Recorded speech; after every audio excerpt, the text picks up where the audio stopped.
After a difficult year, I wanted 2021 to be a year of self-improvement, but I decided to ditch the idea of a New Year's resolution and instead adopt a yearly theme. An overarching idea meant to guide everything that I do, but without specific required goals. After a lot of thought, I landed on the Year of Intention, and this journal is where I recorded my progress. The idea behind a yearly theme isn't to choose goals that I'm going to pass or fail. It's about landing on a guiding principle that helps me make decisions small and large that move me closer to the person I want to be. We can't know what a year will bring. If I had started 2020 with a rigid pass-fail goal of I am going to go to the gym 3 times a week, I would have failed miserably when the gyms closed down. But if I had instead adopted a yearly theme like the Year of Health, well, I could have found new ways to exercise and been protecting my health in a way that January 1st me wouldn't have expected at all. To learn more about the yearly theme principle, I really recommend this video by CGP Grey. He's one of the guys who inspired me to start this project. So by having this overarching theme for my life, every time I was faced with a decision, I thought about what would move me closer to the person I wanted to be. And this year, I wanted to be more intentional. The idea of intention for me means constantly being aware of what I'm doing and why. Have you ever been talking to somebody and halfway through the conversation you realized you've zoned out and you're not listening to them at all? Or maybe you've been driving a car and when you get to where you're going, you realize you don't even remember the entire drive itself. Our brains are really good at going into autopilot. They can complete tasks and hold conversation and just live life without us really having to think about it too much. The problem is that autopilot isn't always going to what we really want. We might know deep down that a half hour scrolling through social media is going to bum us out by the time we finish, and it's just generally not a great way to spend our time. But if we let our mind wander and we're not really paying attention, our brain will happily go to Instagram or Facebook or whatever just to get those quick hits of dopamine. I really wanted to turn off that autopilot, not just so that I could be more thoughtful about how I was spending my time, but also so that I could be more present and engaged in everything that I'm doing. I'm only going to live this life once, and so I want to be here for all of it. To help me along with my year of intention, I used this journal, designed specifically for tracking themes.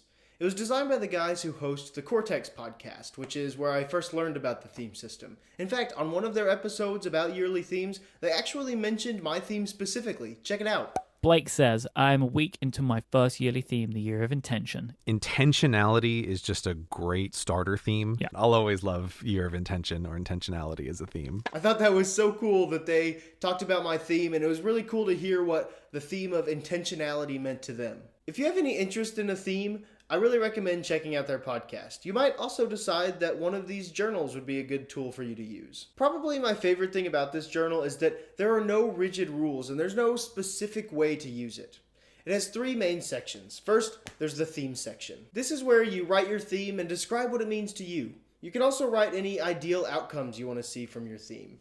You get a few of these pages in case you want to tweak your theme or totally change it altogether.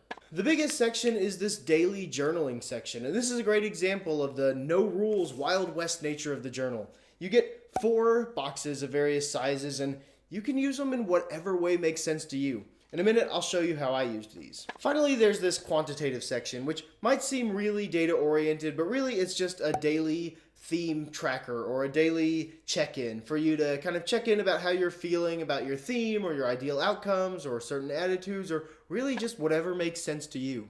So let me take you through how I use this journal specifically for my year of intention, and I'll let you know how it's helped shape my year so far.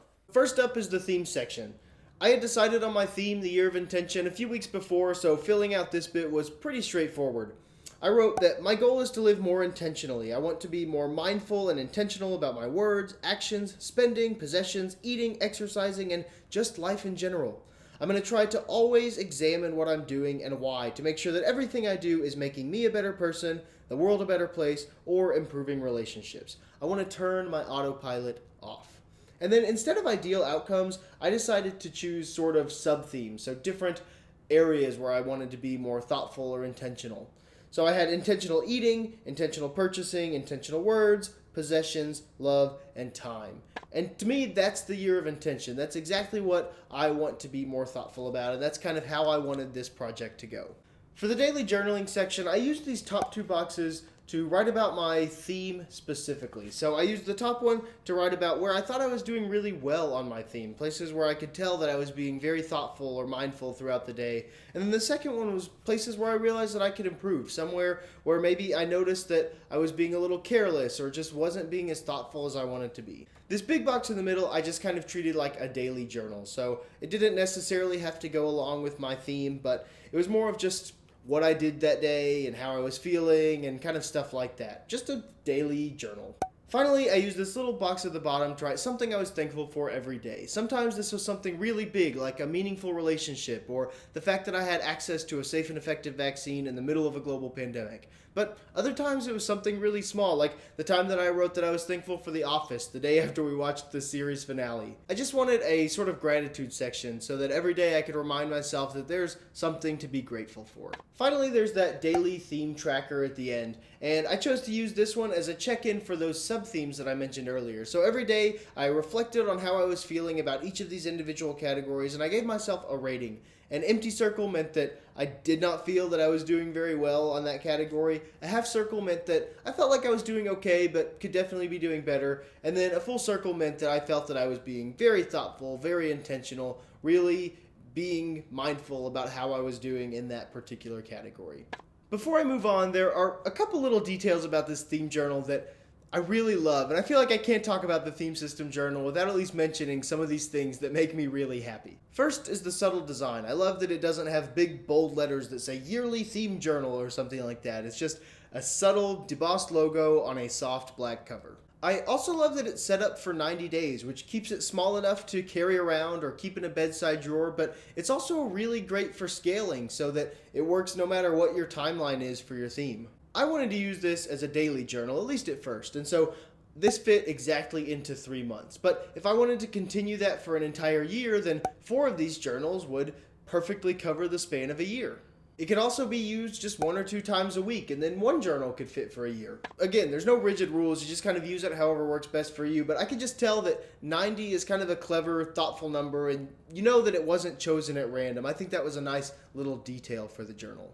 Finally, what might be my favorite small detail are these perforated corners found on every single page. Now, this might seem like nothing, but this is really 3 awesome features crammed into one tiny detail. First, it's just so satisfying to tear off these little corners, and so you get a little bit of instant gratification every time you finish a page. It's also a way to visualize your progress, so you can glance at the corner and see this growing gap that hopefully is symbolizing your growth through your theme.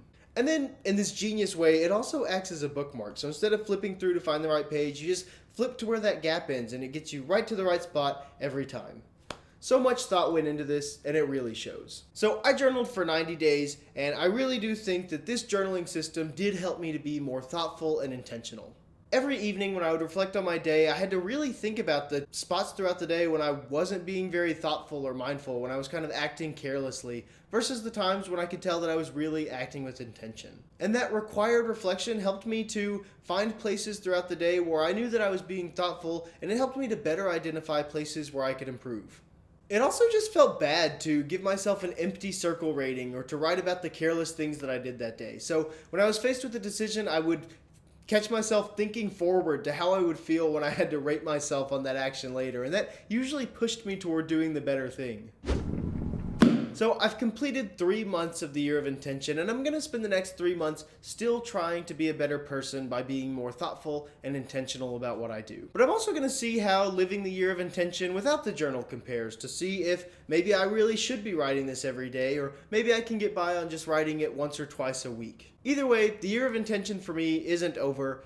It's actually just beginning, and I'm really so happy that I started it. And if you want to become a better person, whatever that means to you, I would really encourage you to try to find a theme that encapsulates all of the changes you want to see. And if you do, a journal like this is really a great way to mark your progress and guide your reflection. If you do end up choosing a theme or using one of these journals, I would love to hear your experience.